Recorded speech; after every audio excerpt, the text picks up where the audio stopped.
Hola, bienvenidos a English Star. Hey, welcome to English Star. How is everyone? O con contraction, how's everyone? How's everyone?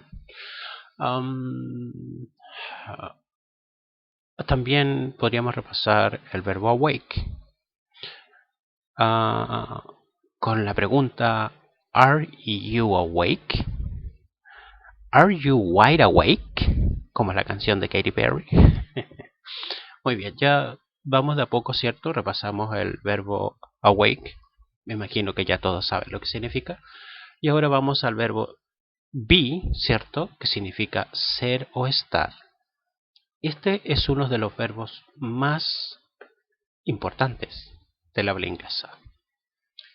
Por lo tanto, primero lo vamos a explicar en español. Tenemos el verbo ser. Primero vamos a explicar lo que significa ser. Después, lo que significa estar, que son los dos significados del verbo be, ser o estar. ¿Qué es ser? ¿Qué significa la palabra ser? Pues el verbo ser expresa de forma objetiva lo que una cosa es en sí, sus propiedades características, o clasificándola e incluyéndola como un elemento dentro de una clase. Como verán, es sencillo. Vamos primero entonces a explicar muy bien esto. A ver, primero que todo, el verbo ser expresa de forma objetiva. Forma objetiva. ¿Qué significa forma objetiva? La forma objetiva es una realidad neta. Por lo tanto, la forma objetiva va a ser una realidad objetiva. Y para eso, para saber lo que es una realidad objetiva, primero vamos a definir lo que es realidad. ¿Qué es una realidad? La realidad se refiere a aquello que dispone de una existencia verdadera o auténtica, en oposición a lo que acontece en el plano de la imaginación o de la fantasía. Bien, ¿qué quiere decir esto? La realidad es algo verdadero, que existe, que yo estoy frente a ello, que lo estoy viendo. Es auténtico. Lo que yo veo, lo digo. Veo un auto, yo digo, es un auto. Está el auto estacionado ahí, yo digo, es un auto o una bicicleta. Es una bicicleta, porque es una realidad concreta, una realidad verdadera y auténtica. Y diferente a lo que cuando uno dice, vi una bicicleta que tenía alas y las alas hacían que la bicicleta volara. O sea, me estoy haciendo toda una imaginación de algo que no es verdadero, ¿verdad? Que es una imaginación de una bicicleta voladora. ¿Y para qué vamos a hablar de la fantasía? Eh, eh, Muchos de ustedes, o algunos a lo mejor, en YouTube debe haber algo sobre una serie que daban de una alfombra mágica y una persona que se subía a la alfombra mágica y volaba por los cielos. Una fantasía total. Muchos imaginaron, muchos niños, niñas, que si se subían a una alfombra iban a volar por los cielos. Entonces, el mundo de la fantasía, ¿verdad? Este no, la realidad simplemente habla de los hechos reales y concretos, verdaderos y auténticos. ¿Ya? Ahora, eh, la realidad objetiva. Vamos a tener que hablar sobre el objetivo. En realidad, en vez de objetivo, es objetiva. ¿Ya? Porque objetivo, claro, todos sabemos es un objetivo, no sé, una meta que yo quiero lograr con el tiempo. Sería un objetivo, ¿no? Un estudiante que quiere ser abogado, su objetivo es ser abogado, titularse de abogado. Pero en este caso vamos a hablar de objetiva, ¿ya? Relacionado con eso, con objetividad. Entonces, objetivo es lo que se refiere a un objeto en sí mismo, dejando de lado los pensamientos, los sentimientos y las emociones propias de las personas.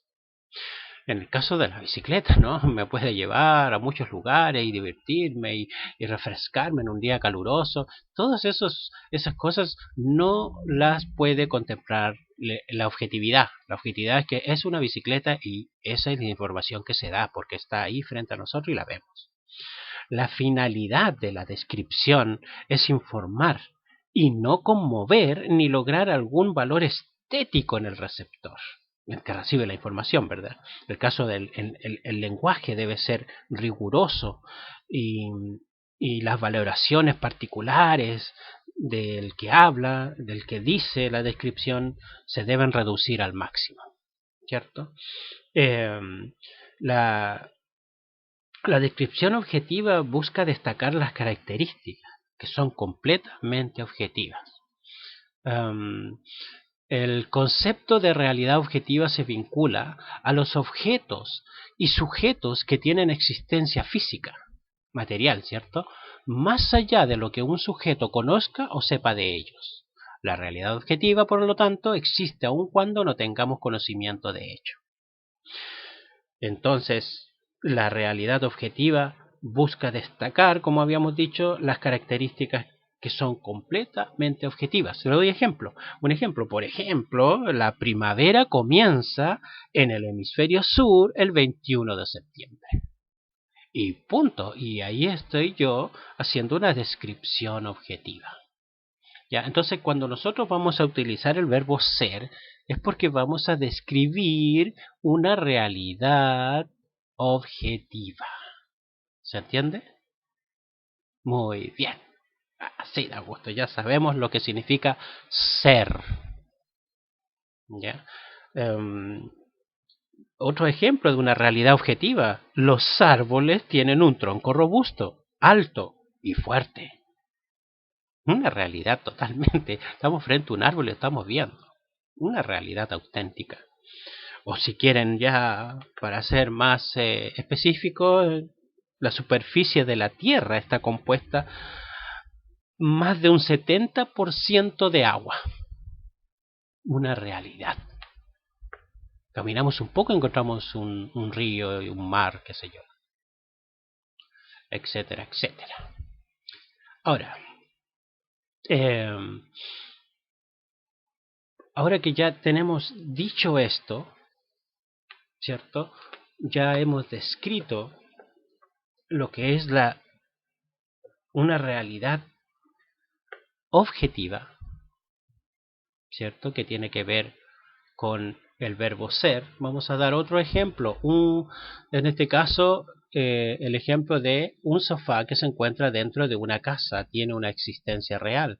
Pertenece a la realidad objetiva. No importa que 1, 5, 100 o 1 millón de personas no tengan idea de su presencia allí. El sofá existe objetivamente. Lo que ya habíamos dicho antes, ¿verdad? El verbo ser, entonces, va a describir realidades objetivas, como los ejemplos que ya les acabo de dar. Entonces, voy a decir, es un árbol, es la primavera, es la tierra compuesta de 70% de agua. Entonces, es, que viene del verbo ser, ¿cierto? Describe ese tipo de realidades. Ahora, el verbo estar, que también es el otro significado del verbo be, vamos a tener que describir lo que es estar. Estar es o describe un estado percibido por el hablante como diferente a otro estado de la misma cosa o a otra cosa en un estado semejante. Bueno, obviamente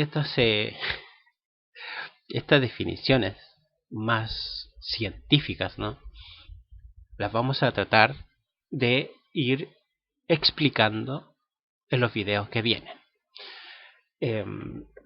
Toda esta explicación tiene que ver con que cuando utilicemos el verbo be, sepamos muy bien en qué momento, cuándo y cómo ubicarlo dentro de una oración. ¿Ya? Por ejemplo, hay una canción muy famosa de los Beatles que dice Let It Be.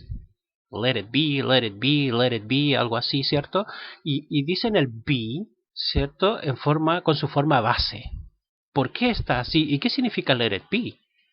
Entonces, a diferencia de cuando uno lo conjuga, por ejemplo, en primera persona, I am a teacher.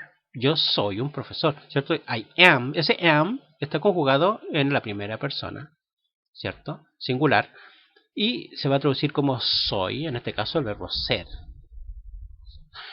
Um, Ahora, estas definiciones, estos ejemplos, están para la mejor comprensión del verbo be en toda su dimensión, ya que el verbo to be, el verbo be en general, se usa para todo, para los tiempos presentes, pasados, futuros, para